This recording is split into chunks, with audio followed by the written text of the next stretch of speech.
En el Evangelio de Lucas, capítulo 1, versículo 5 en adelante, vamos a leer en el nombre del Padre, del Hijo y bajo el poder y la unción del Espíritu Santo. ¡Amén! Dice así la bendita palabra.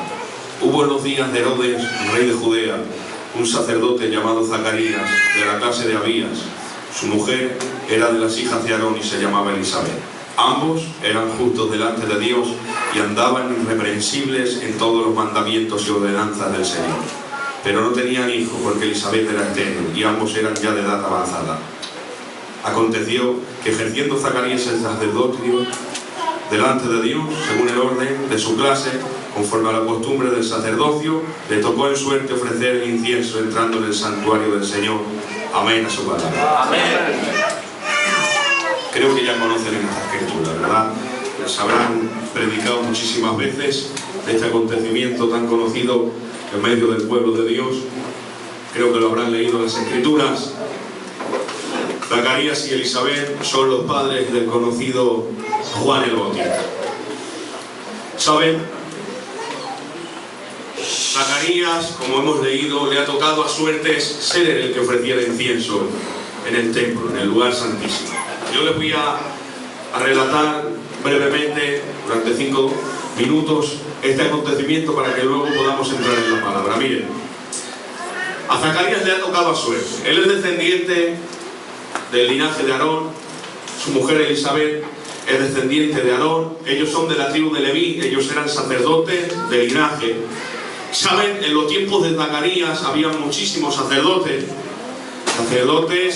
del linaje de Aarón y sacerdotes que habían sido puestos por el hombre.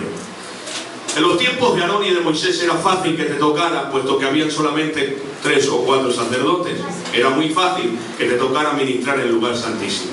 Pero, ¿saben? En los tiempos de Zacarías era algo muy difícil. Lo echaban a suerte y en 300 le tocaba a uno. Y eso acontecía una vez al año. Eso no era cada día ni cada semana. Una vez al año. Es decir, que en los tiempos de Zacarías uno podría morir siendo sacerdote sin haber tenido el privilegio de entrar al lugar santísimo a ministrar las cosas santas. Pero ¿saben? La suerte ha caído sobre Zacarías. Y más que la suerte, creo que fue la providencia de Dios que quiso que Zacarías entrase al lugar santísimo. Y cuando ha entrado Zacarías, ¿saben ustedes la historia? Él está ministrando las cosas santas. ¿Saben? Cuando un hombre, un sumo sacerdote, entraba al lugar santísimo, entraba y había algo que separaba el lugar santísimo del lugar santo, era un velo. ¿Saben? Solamente podía entrar el sumo sacerdote y tenía que entrar irreprensible, siendo obediente en los estatutos y en las leyes y en los mandamientos de Jehová. Y ¿saben? Este hombre entraba y el pueblo estaba fuera esperando si el sacrificio, si el incienso era agradable y era acepto delante del Señor. Y claro, como ellos no veían, entraba el sumo sacerdote y en sus vestiduras tenía unas campanillas. Y mientras el pueblo escuchaba el sonido de las campanillas, quería decir que el sacerdote se estaba moviendo y seguía vivo. Pero si dejaban de escucharse las campanillas, quería decir que ante la presencia del santo Dios, el 3 veces santo Dios omnipotente, había muerto irreprensiblemente porque había entrado de una manera que no tenía que entrar. ¿Y qué hacían si moría? Pues este hombre entraba con una cuerda atada al tobillo. Si dejaban de sonar las campanillas, tiraban de la cuerda y los sacaban el cuerpo muerto de ese lugar santo. Pero ¿saben? En este caso no ha sido esta triste noticia, más bien ha habido un acontecimiento que ha marcado los tiempos. Se le ha aparecido el ángel Gabriel y le ha dado un mensaje tremendo a Zacarías.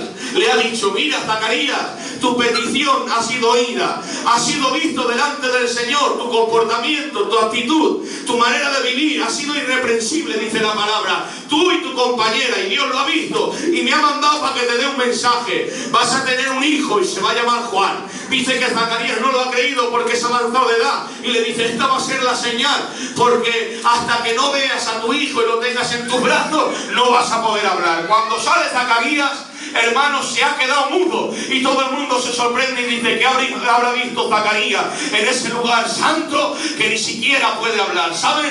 Esto es algo de relevancia, de importancia, es algo que pesa. Pero si nos paramos a ver en el contexto histórico, les van a sorprender mucho mucho más. ¿Saben cuánto hace que Dios no le hablaba al pueblo? ¿Saben cuánto hace que la voz de Jehová no se oía? ¿Saben cuánto hace que no se aparecía un ángel y que Dios hablaba? 400 años, desde el último profeta, el profeta Malaquías, ha escrito sus profecías, y desde entonces el cielo se ha cerrado y Dios no hablaba al pueblo durante 400 años. Y bueno, David, ¿por qué Dios no le habla al pueblo? Miren las profecías de Malaquías. Malaquías ha escrito y le ha dicho: mirad, así dice Jehová, hastiado estoy de vuestros sacrificios, porque teniéndome que sacrificar lo primero, lo más importante y lo mejor de la manada, me sacrificáis lo que sobra, me sacrificáis animales ciegos, cojos y con defectos. Y se ha hastiado Dios de esos sacrificios, porque saben, el sacrificio era el método que Dios les había dado a Israel para que se reconciliaran con Dios. El hombre pecaba, y dice la palabra del Señor: sin derramamiento de sangre no hay remisión de pecado. ¿Y qué hacía Dios? Pues mira, os doy este método: sacrificáis animales, ponéis la mano sobre la cabeza del animal, le degolláis, y la sangre va a tapar o cubrir vuestros pecados. La sangre se derramaba sobre el propiciatorio. El propiciatorio era una tabla de oro que estaba encima del arca de la alianza, en el cual contenía las tablas de la ley, y cuando se derramaba la sangre, dice, esto es la expiación por los pecados del pueblo. ¿Qué hacía? Borraba los pecados en ninguna manera, porque el que pecaba era un hombre y el que derramaba la sangre era un animal. ¿Qué hacía entonces esto? Porque tapaba o cubría el pecado del hombre, y la ira de Dios quedaba parcialmente satisfecha. ¿Saben? No se arrepentían de corazón, porque si se arrepintieran de corazón, le sacrificarían lo mejor que tenían. Pero como su arrepentimiento no era verdadero, sino que el sacrificio ya formaba parte de una religiosidad, de una costumbre y de una cultura que era la de Israel, ya sacrificaban cualquier cosa. Y les dice Dios: deteneos, porque a mí el sacrificio no me hace nada, era en representación de vuestro arrepentimiento. Pero ahora hay sacrificio sin arrepentimiento, y la prueba es que me estáis sacrificando.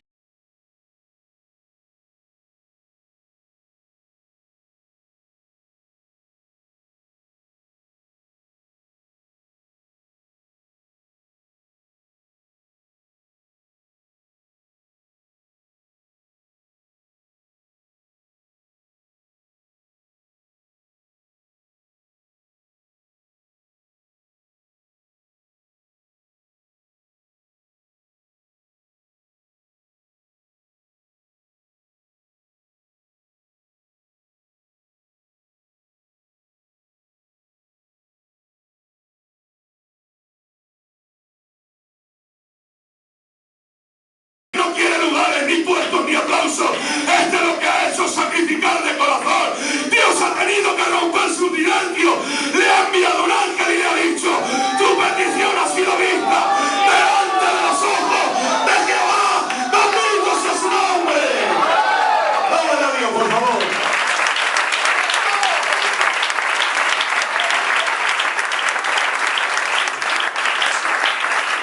Muy bien, David, ¿qué nos quieres decir con esto?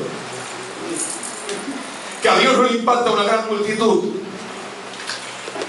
Que Dios lo que está buscando es verdaderos adoradores que le adoren en espíritu y en verdad. Un matrimonio hizo que Dios rompiera un silencio de 400 años. Un matrimonio santo hizo que Dios abriera las ventanas de los cielos y enviara a su ángel. A veces esperamos grandes acontecimientos para que Dios hable, para que Dios obre. Para que Dios obre no necesita una gran multitud, necesita simplemente un matrimonio que decida ser diferente al resto. Cuando una vida decide dejar de ser un religioso para ser un verdadero cristiano, Dios no puede guardar silencio. Dios guarda silencio ante un buen predicador. Dios guarda silencio ante un buen cante. Dios guarda silencio ante una buena oración. Pero donde Dios no puede guardar silencio es ante un corazón que viene verdadero, arrepentido ante su presencia, contrito y humillado, y clama al Señor. Ahí Dios tiene que hablar. A veces nos preguntamos por qué Dios no habla. A veces nos preguntamos por qué no hay milagros, por qué no hay sanidades, por qué no hay prodigios. ¿Será que es que está falto Dios de gente que decida ser diferente al resto? ¿Será que es que ya no buscamos a Dios como antes? ¿Será de que hay muy pocas personas que doblen sus rodillas en lo secreto porque saben subirse a un púlpito? Mucha gente quiere cantar, todo el mundo le gusta, saben venir al culto, echar a la ofrenda, decir aleluya. Eso es fácil. Lo que es difícil es vivir en santidad. Lo que es difícil es ser cristiano de puertas para afuera. Yo ponerme una Biblia de mensaje bonito, irme para mi casa, que bien queda, pero saben, en mi casa, en mi pueblo y en mi iglesia conocen el que soy verdaderamente, y si no hay comunión y rodilla, solamente seré una fachada. Le dijo Dios a los fariseos: sepulcros blanqueados, que por dentro estáis llenos de huesos secos, aparentáis vida, pero en vuestro interior hay muerte. Pero yo digo algo en la iglesia de Elda: no solamente tenemos apariencia bonita, no solo aparentamos ser una iglesia de Dios, es que además hay gente de Dios que dobla sus rodillas en los secretos y aman al que vive.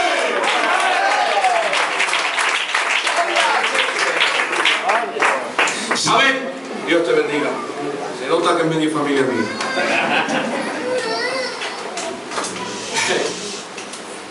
Dios guarda silencio porque el sacrificio forma parte de una rutina. Pero Dios rompe su silencio cuando hay un corazón verdadero. Porque Dios... ¿Saben? Yo no sé aquí, pero en España parece que se ha pasado de moda la oración. Todo el mundo quiere ser sacerdote, todo el mundo quiere hacer el sacrificio. Pero ¿saben? No basta ser sacerdote y tener vestidos sacerdotales para ofrecer sacrificio. Tiene que haber una vida irreprensible detrás de ese sacerdocio. Amén. Una vida irreprensible y por lo tanto, ¿qué hubo? La colaboración de Dios. ¿Saben? En aquel entonces habían sacerdotes que habían sido puestos por la política, por los gobernantes, por interés. Tú eres sacerdote, tú eres sacerdote. ¿Saben? Los sacerdotes que se han llamado a sí mismos y que no los ha llamado Dios, aguan la semilla. ¿Saben quién era un sacerdote que no era del linaje de Aarón ni de Leví? Anás y Caifás, los sumos sacerdotes que le tendieron la trampa a Jesús para que fuera crucificado.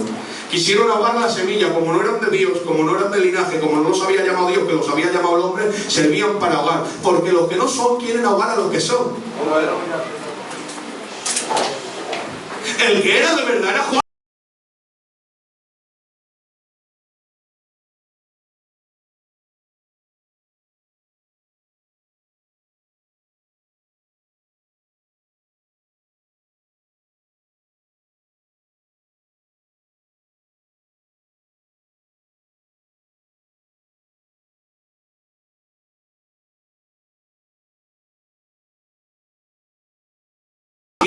Y vistiéndote de piel de camello y que vistas un cinturón de cuero, que te alimentes de alimentos de pobre y que vivas de cualquier manera. ¿Cómo? Sí, estos que no los he llamado Dios quieren las vestiduras, pero a ti que te he llamado yo sé que vas a cumplir conmigo aunque no tengas el aplauso ni el reconocimiento. ¿Sabes? El que no es de Dios quiere ahogar la semilla, pero la semilla que es de Dios no hay cizaña que la ahogue. Por eso quisieron ahogar a Jesús, y aunque lo crucificaron y le pusieron una corona de espinas que está representando la cizaña, los espinos y los abrojos que han sido la causa del pecado en este mundo, saben, al tercer día resucitó con poder y gloria. Saben, cuando alguien quiere ser diferente, cuando alguien quiere ser verdadero, cuando alguien busca a Dios de corazón, cuando alguien destaca del resto porque vive en santidad, siempre habrá sacerdotes ilegítimos que quieran ahogar las cizañas, que quieran ahogar el trigo. Pero saben, dice la palabra del Señor, los sacerdotes ilegítimos, viendo que no daba fruto, quisieron cortarla, pero el dueño de la viña dijo al hijo: déjame labrarla un año más, déjame que la cuide, que la forme, y déjame a ver si el año que viene da fruto. ¿Sabes? Hay gente que ha querido ahogar esta iglesia, hay gente que ha querido ahogar tu vida, hay gente que ha querido ahogar tu matrimonio, el enemigo ha querido sembrar cizaña, pero ¿saben algo? Lo que es de Dios permanece. El Hijo de Dios ha dicho: déjame que trabaje la iglesia de Elda, déjame que yo la riegue, déjame que la cuide, y he aquí los frutos. Ha pasado el tiempo y la iglesia va en crecimiento, va en gloria, va en triunfo. Gloria tenga su nombre. Porque lo que es de Dios permanece. El problema es que estamos faltos de esos matrimonios que no busquen el lugar, pero que busquen la santidad. Cuando hay rodillas, entonces está el poder de Dios. Yo no sé aquí, como les decía antes, pero por allí parece ser que se ha pasado de moda orar. Ya no se ora. La oración era para los ancianos, los viejos oraban. Nosotros ya no. Los jóvenes con 4 textos de memoria ya lo tenemos todo hecho. Pero ¿saben? El Evangelio funciona con las rodillas. El Evangelio funciona con gente que vive de rodillas en lo secreto, con gente que vive en santidad. El Evangelio no funciona con gente que tiene mucho conocimiento, que predica muy bien, que habla muy bien, que dice mucho ser cristiano, pero que vive muy poco. ¿Saben qué mensaje es el que más efecto tiene en las vidas? El que además de predicarlo lo vivimos. Hace más un mensaje vivido que un mensaje predicado. Porque un mensaje predicado dura media hora, un mensaje vivido dura las 24 horas del día. Y puedes comprobar en ese cristiano, en esa cristiana, cómo la obra de Dios se está efectuando y se está llevando a cabo en el secreto. Porque esa persona, además de venir al culto, tiene vida en su casa, en su hogar, tiene rodillas, tiene secreto con Dios. Pero el que solamente vive de un rato de culto se está manteniendo de un suero espiritual. Y de un suero te puedes mantener unos días, pero lo normal es que te sanes, te recuperes y te alimentes por ti mismo. Y no podemos estar manteniéndonos del rato de culto. Nosotros nos tenemos que alimentar en los secretos de nuestros hogares. Porque hay quien viene al culto solamente a recibir, pero hay quien viene al culto también a ofrendar. Y solamente puede venir al culto a ofrendar el que primero ha recogido sus gavillas en el secreto. El que vive de rodillas es el que hace que el corazón de Dios se conmueva y la mano de Dios se mueva. Es el que hace que haya poder y haya privilegios en medio de la iglesia, que haya prodigios y milagros. No podremos ver sanidades si no hay gente que busca a Dios. Y nos preguntamos, ¿por qué ya no se ven tantas sanidades como antes? Porque antes se profetizaba y ahora no se escuchan profecías. Porque antes había milagros y ahora no. Porque antes se hablaba en lengua y se interpretaba en lengua y ahora no. ¿Qué pasa? ¿Será que antes había gente que oraba, ayunaba y hacía vigilia y ahora simplemente hay gente que se conforma con el rato de culto? ¿Será que los ancianos no sabían tanto pero vivían más? ¿Será que los que nos anticiparon en el Evangelio eran personas que dejaban sus rodillas en el suelo horas y horas, que lloraban y se quebrantaban ante su presencia, y nosotros después de 5 minutos nos entra el sueño? No sé si ustedes han comprobado lo que es ponerte de rodillas por la noche y que raye el alba y que amanezca y salir de rodillas quebrantado ante su presencia. No sé si se acuerdan de que habían hermanas que estaban limpiando y barriendo y tenían que dejar la escoba y irse a sus cuartos a ponerse de rodillas porque el Espíritu Santo les llamaba a orar. Es que queremos que las alabanzas tengan respaldo, pero quizás los que cantan, en vez de vivir de rodillas, pasan el tiempo viendo el televisor y en cosas vanas. Es que quiero predicar y que la gente se convierta, pero en vez de orar me paso el tiempo durmiéndome la siesta con el debido respeto. ¿Saben la diferencia entre alguien que canta con unción y alguien que canta sin unción? ¿Saben la diferencia entre alguien que ora con unción y alguien que ora sin unción? La diferencia entre alguien que predica y habla a Dios y alguien que predica y no me hace nada. ¿Saben cuál es la diferencia? Que en el secreto unos viven de rodillas y otros se están perdiendo en cosas vanas el tiempo. Pero necesitamos hoy en día una iglesia que doblegue sus rodillas y que decidan ser santos como Dios es santo. Bendito sea su nombre. No es un mensaje de amén y de aleluya, No es el mensaje que nos gusta escuchar. Si ustedes esperan que les digan puntos bonitos, lo siento. Yo he venido a predicarles lo que necesitamos. Yo el primero. Y lo que necesitamos es hincar nuestras rodillas al suelo. Si no doblegamos nuestras rodillas, estamos perdidos. Que complicamos el Evangelio y el Evangelio nosotros.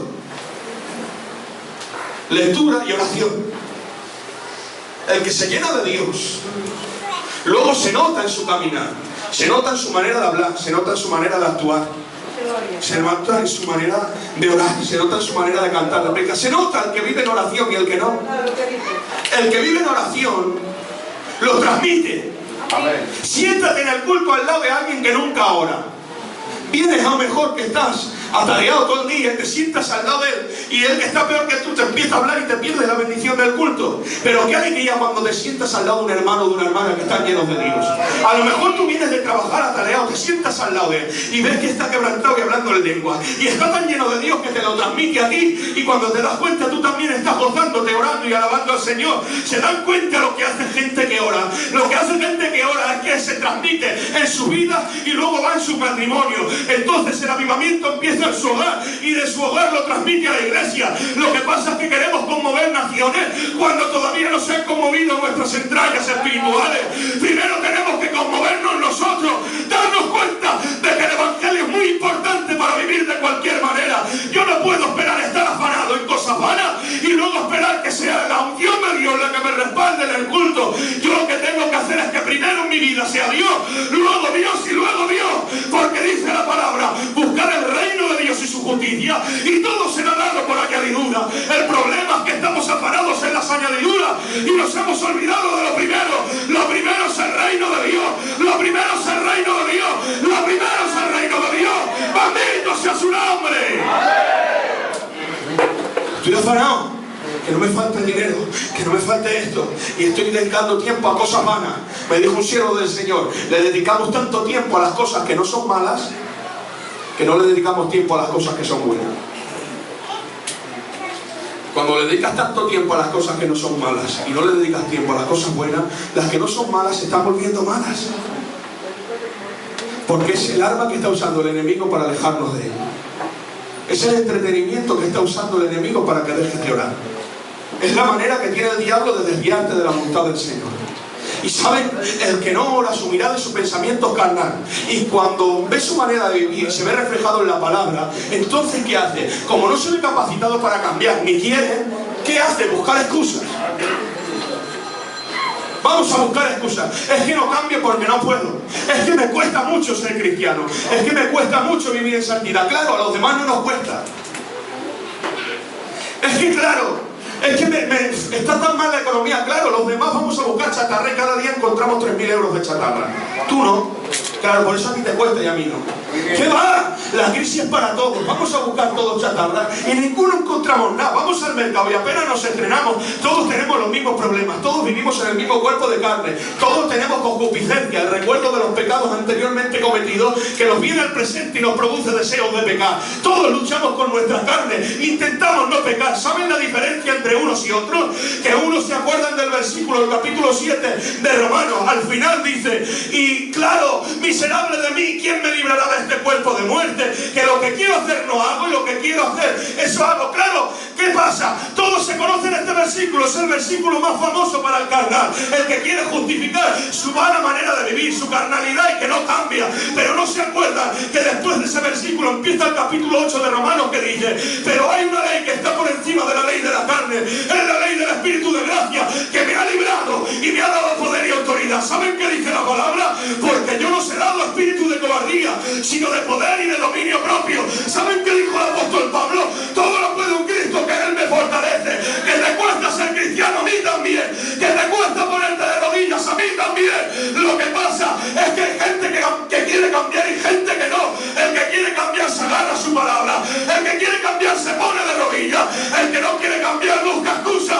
Pero razones para no cambiar no hay ninguna. Díganme ustedes, ¿qué hacemos? ¿Seguimos siendo el mismo cristiano mediocre que vive en un estado espiritual que deja mucho que desear? ¿O empezamos a crecer en el Señor? Empezamos a avivar la iglesia. Empezamos a que fluyan los dones para conmocionar este país, para conmocionar este pueblo, para que las almas se conviertan. Necesitamos gente que no busque excusas. Necesitamos gente que doble sus rodillas y clamen al Dios de Abraham Santo.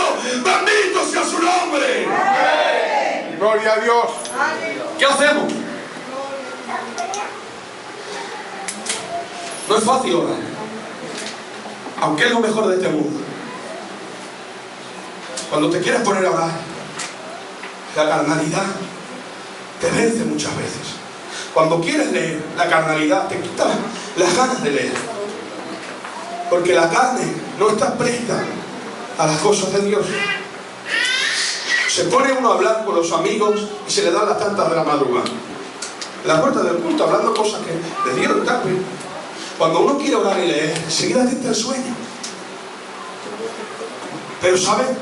Aunque uno ore cada día le va a costar orar, porque cada día estamos luchando con nuestro viejo hombre.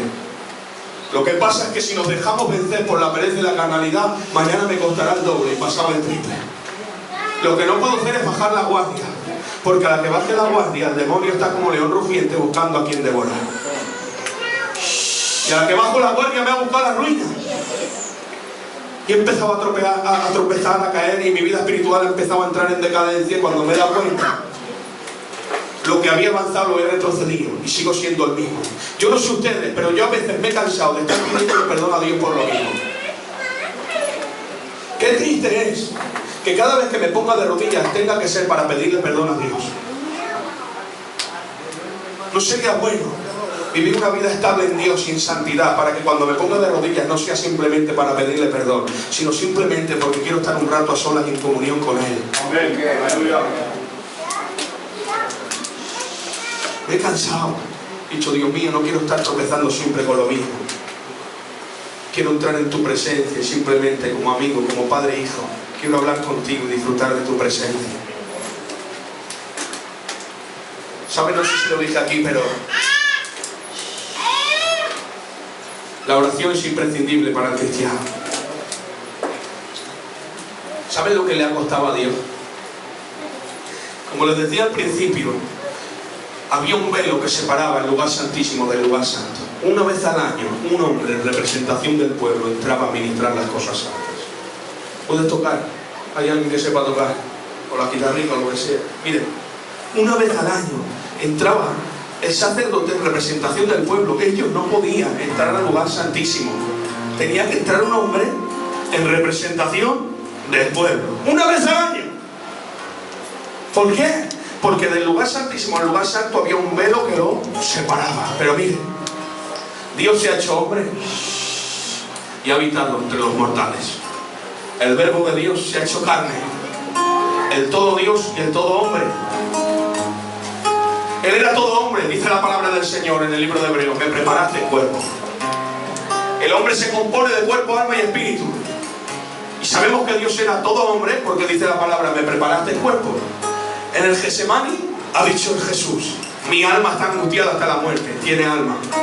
Y estando en la cruz del Calvario, aspirado, y ha dicho: Padre, en tus manos encomiendo mi espíritu. Tiene espíritu. Él es todo hombre. También sabemos que es todo Dios, porque nadie se le sujeta a los demonios como Él. Nadie es capaz de despertarse en medio de una tempestad y decir: pero ¿por qué teméis, hombres de poca fe? Y es capaz de reprender a los vientos y a la mar, y los vientos y a la mar se le sujetan ante su palabra. Él es el que es capaz de decirle a una legión de demonios: sal, y ellos le piden permiso para irse a un hato de cerdos. Venga, iros al hato de cerdos. ¿Por qué? Porque Él es todo hombre, pero Él es todo Dios. Él es el que ha puesto limitaciones a los mares, el que hace que por el poder de su palabra la tierra se sostenga en medio del universo. Él es el que con su presencia hace que tiemble el monte Sinaí, el que cuenta las estrellas y las llama todas por su nombre, el que con 3 dedos de su mano junta todo el polvo de la tierra, el que en el hueco de su mano caben los mares, el que usa las nubes por carroza y que dice la palabra que el cielo es su trono y la tierra el estrado de sus pies. Pues este Dios tan grande que tenemos se ha hecho hombre. ¿Para qué? Para entregar su vida en la cruz del Calvario. ¿Y qué ha pasado cuando ha muerto Jesús? Para asegurarse, el soldado ha tomado una lanza y le ha traspasado el costado. ¿Y qué ha brotado de este costado, David? Ha brotado sangre y agua. ¿Y por qué sangre y agua? Agua para limpiar nuestros pecados y sangre para perdonarnos de ellos. ¿Saben? La sangre que se derramaba sobre el propiciatorio tapaba o cubría, pero la sangre del Hijo de Dios borró por completo nuestros pecados. Él ha tomado nuestros pecados, los ha echado al fondo del mar y dice: va, nunca más me acuerdo de ellos. Pero ¿saben? Antes de morir ha dicho una palabra que me conmociona el corazón. ¿Saben lo que ha dicho Jesús? Ha dicho: Padre, consumado es. ¿Saben lo que quiere decir consumado es? Le estaba diciendo: la obra que me has encomendado la he llevado a cabo hasta la perfección. No he dejado ningún cabo suelto. Todo lo que me mandaste, todo lo que me dijiste, lo he obedecido. Aquí estoy a entregar mi vida. ¿Y saben qué ha pasado cuando ha dicho Jesús esto? Dice la palabra del Señor: si no te toca el corazón esto, si no lloras, si no gritas,